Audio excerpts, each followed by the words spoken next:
কে বেশি এগিয়ে, তারেক রহমান নাকি ডাক্তার খালিদুজ্জামান? শিক্ষা থেকে শুরু করে রাজনৈতিক অভিজ্ঞতার দিক থেকে কার যোগ্যতা কতটুকু? কেন জামায়াত প্রার্থীর বিপক্ষে নিজের আসনেও হারের আশঙ্কা করছেন তারেক রহমান? বগুড়া ৬ তো ঘরের মাঠ, সেখানে বিএনপির ভারপ্রাপ্ত চেয়ারম্যান তারেক রহমানের জিতে আসাটা হয়তো খুব একটা কঠিন কিছু নয়। কিন্তু ঢাকার ভিআইপি জনখ্যাত গুলশান বনানীর ১৭ নম্বর আসন, এই আসনটি নিয়ে যে দাবার চাল চলছে তা কি আপনার চোখে পড়েছে? এই আসনে তারেক রহমানের মতো হেভিওয়েট প্রার্থীর বিরুদ্ধে জামায়াতে ইসলামী এমন একজনকে দাঁড় করিয়েছে যিনি রাজনীতিতে খুব একটা পরিচিত মুখ না হলেও তার প্রোফাইল আর ব্যাংক ব্যালেন্স দেখে খোদ বিএনপির নীতি নির্ধারকদেরও কপালে ভাঁজ পড়ার দশা। প্রশ্ন হলো, রাজনীতির মাঠে কে বেশি এগিয়ে? তারেক রহমানের পারিবারিক ঐতিহ্য আর বিশাল জনসমর্থন, নাকি ডাক্তার খালিদুজ্জামানের আকাশচুম্বী বিত্তবৈভব আর কর্পোরেট ইমেজ? গুলশানের মতো অভিজাত এলাকায় ভোটাররা আসলে কি দেখে ভোট দেবেন? নেতার বাবার নাম নাকি প্রার্থীর ব্যক্তিগত যোগ্যতা? ঢাকা ১৭ আসনটি বাংলাদেশের ক্ষমতার করিডর। গুলশান, বনানী, বারিধারা, ক্যান্টনমেন্ট দেশের সবচেয়ে ধনী, প্রভাবশালী এবং কূটনৈতিকদের বাস এখানে। এখানকার ভোটের হাওয়া আর 10টা সাধারণ আসনের মতো নয়। এখানে সস্তায় আবেগ বিক্রি হয় না, এখানে বিক্রি হয় ব্র্যান্ড ভ্যালু আর স্মার্টনেস। ঠিক এই জায়গাটাতে জামায়াতে ইসলামী তাদের চিরাচরিত খোলস ছেড়ে বেরিয়ে এসেছে।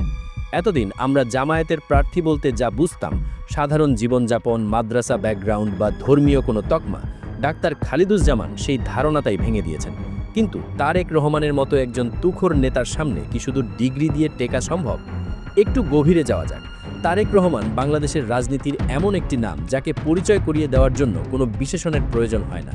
তিনি বিএনপির ভারপ্রাপ্ত চেয়ারম্যান, সাবেক রাষ্ট্রপতি জিয়াউর রহমান এবং সাবেক প্রধানমন্ত্রী বেগম খালেদা জিয়ার সন্তান। রক্তেই যার রাজনীতি। গত ১.৫ দশক ধরে তিনি দলের হাল ধরে আছেন। তারেক রহমানের সবচেয়ে বড় শক্তি হল তার দলের বিশাল ভোট ব্যাংক এবং জিয়াউর রহমানের লিগ্যাসি। সাধারণ মানুষের কাছে তারেক রহমান মানেই ধানের শীষের চূড়ান্ত প্রতীক। কিন্তু ঢাকা ১৭ আসনে তারেক রহমানের এই জনপ্রিয়তাই কি শেষ কথা, নাকি এখানকার ভোটাররা খুঁজছেন এমন কাউকে যিনি তাদের মতো করে কথা বলতে পারেন, তাদের লাইফস্টাইলের সাথে যার মিল আছে? এখানেই সামনে চলে এলেন ডাক্তার খালিদুজ্জামান।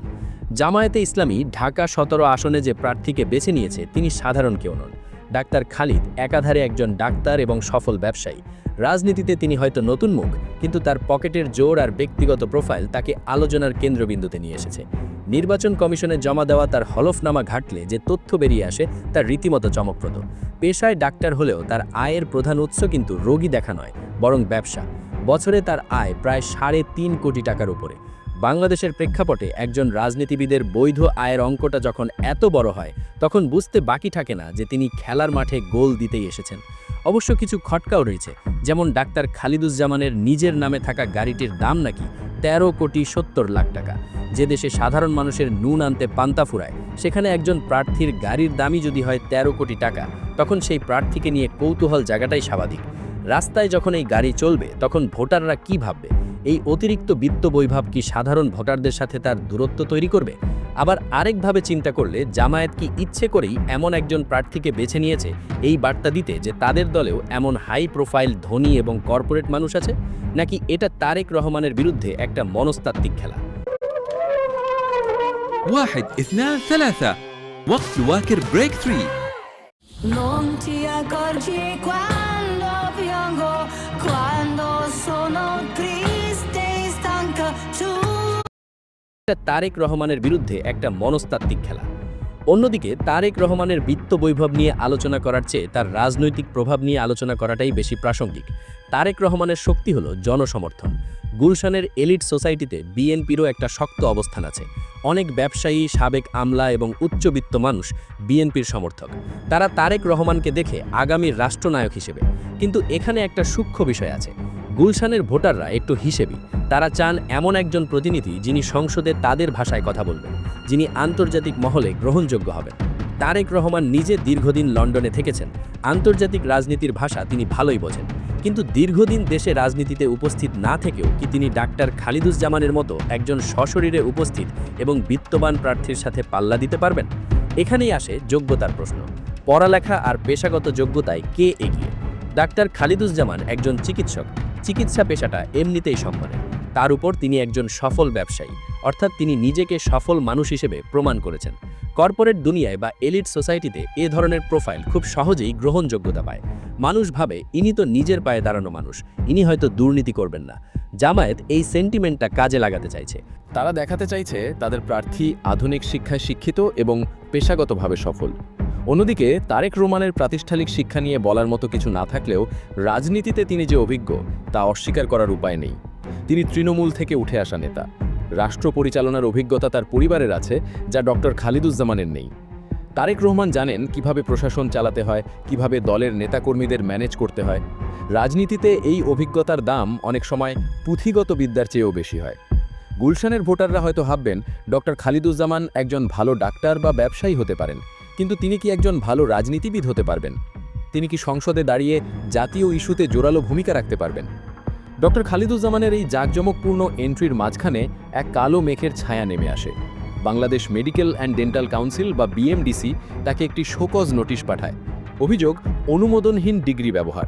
এমন নোটিশ যে কোনো প্রার্থীর জন্যই বিব্রতকর।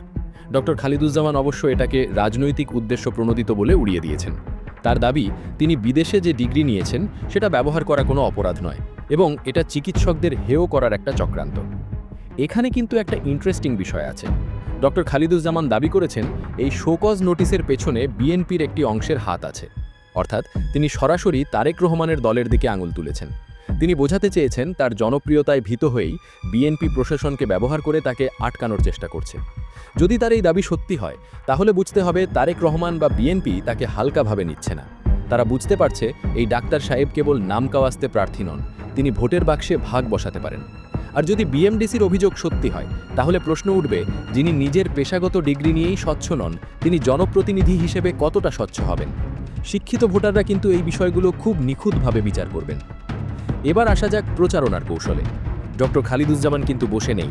তিনি কড়াইল বস্তিতে গিয়ে যেমন ধুলোবালি মাখছেন, তেমনি গুলশানের এসি রুমে বসেও মিটিং করছেন। তিনি নিজেকে সবার প্রার্থী হিসেবে তুলে ধরার চেষ্টা করছেন। তিনি বারবার বলছেন তিনি কোনো গতানুগতিক রাজনীতিবিদ নন, তিনি সেবা করতে এসেছেন। অন্যদিকে তারেক রহমান সশরীরে না থাকলেও তার কর্মীরা মাঠে সক্রিয়। বিএনপির স্লোগান, ধানের শীষের প্রতীক, এগুলোর একটা আলাদা ইমোশনাল কানেকশন আছে। তারেক রহমানের পক্ষে প্রচারণায় নামছেন দলের সিনিয়র নেতারা। একটা বিষয় পরিষ্কার, জামায়াত এই আসনটিতে জেতার জন্য যতটা না লড়ছে, তার চেয়ে বেশি লড়ছে নিজেদের ইমেজ পরিবর্তনের জন্য। তারা দেখাতে চাইছে, দেখুন আমাদের দলেও স্মার্ট ইংরেজি বলা কোটিপতি ব্যক্তিত্ব আছে, আমরা শুধু হুজুরদের দল নই। এই ব্র্যান্ডিংটা তাদের ভবিষ্যতের রাজনীতির জন্য খুব গুরুত্বপূর্ণ। আর তারেক রহমানের জন্য এই আসনটি হলো প্রেস্টিজ ইস্যু। যদি এই আসনে জামায়াতের মতো দলের কাছে, তাও আবার একজন নবাগত প্রার্থীর কাছে হারতে হয় বা কড়া প্রতিযোগিতার মুখে পড়তে হয়, তাহলে সেটা তারেক রহমানের নেতৃত্ব এবং জনপ্রিয়তার উপর একটা বড় প্রশ্নবোধক চিহ্ন এঁকে দেবে। এখন প্রশ্ন হলো, একজন ভোটারের সাইকোলজি বা মনস্তত্ত্ব এখানে কিভাবে কাজ করবে? ধরা যাক আপনি গুলশানের একজন বাসিন্দা। আপনার সামনে দুটি অপশন। এক, তারেক রহমান, যিনি দেশের অন্যতম প্রধান দলের নেতা, যার রয়েছে বিশাল রাজনৈতিক ঐতিহ্য, কিন্তু একই সাথে যার বিরুদ্ধে অসংখ্য মামলা এবং অতীতের কিছু নেতিবাচক প্রচারণার ভার। দুই, ডাক্তার খালিদুজ্জামান, যিনি ক্লিন ইমেজের, উচ্চশিক্ষিত, সফল পেশাজীবী, কিন্তু যার রাজনৈতিক অভিজ্ঞতা শূন্য এবং যার দলের অতীত ইতিহাস নিয়ে রয়েছে বিতর্ক। আপনি কাকে বেছে নেবেন? আপনি কি যোগ্যতার মাপকাঠিতে পেশাগত সফলতাকে প্রাধান্য দেবেন নাকি রাজনৈতিক সক্ষমতাকে? তারেক রহমানের রাজনৈতিক সক্ষমতা নিয়ে প্রশ্ন তোলার সুযোগ কম। তিনি দলকে এমন এক দুঃসময়ে নেতৃত্ব দিয়েছেন যখন দলের অস্তিত্ব নিয়েই টানাটানি ছিল। তিনি দলকে ভেঙে যাওয়া থেকে রক্ষা করেছেন। তার এই ম্যানেজারিয়াল স্কিল বা নেতৃত্ব গুণাবলী তাকে যোগ্যতার দৌড়ে এগিয়ে রাখে। অন্যদিকে খালিদুজ্জামানের যোগ্যতা হলো তার ব্যক্তিগত অর্জন। তিনি নিজে কিছু করে দেখিয়েছেন, কিন্তু রাজনীতি ব্যবসার মতো সরল রেখায় চলবে কিনা সেটাও একটা প্রশ্ন। কেননা এখানে আবেগের খেলা আছে, ষড়যন্ত্র আছে, রাজপথে ঘাম ঝরানোর ব্যাপার আছে। ঢাকা 17 এলাকার ভোটারদের একটা বড় অংশ, জেনারেশন জেড বা মিলেনিয়ালরা, কিন্তু অন্ধভাবে কোনো দলকে সমর্থন করে না। তারা দেখে প্রার্থীর স্মার্টনেস, তার ভিশন এবং সে কতটা আধুনিক। ডাক্তার খালিদুজ্জামানের সোশ্যাল মিডিয়া ক্যাম্পেইন আর কথাবার্তা গোছানো। তিনি বোঝাতে চাইছেন পুরনো ধাঁচের রাজনীতি দিয়ে দেশ এগোবে না, দরকার প্রফেশনাল মানুষ। অন্যদিকে তারেক রহমানও কিন্তু তরুণদের কাছে বেশ জনপ্রিয়। তারুণ্যের অহংকার হিসেবে বিএনপি তাকে দীর্ঘ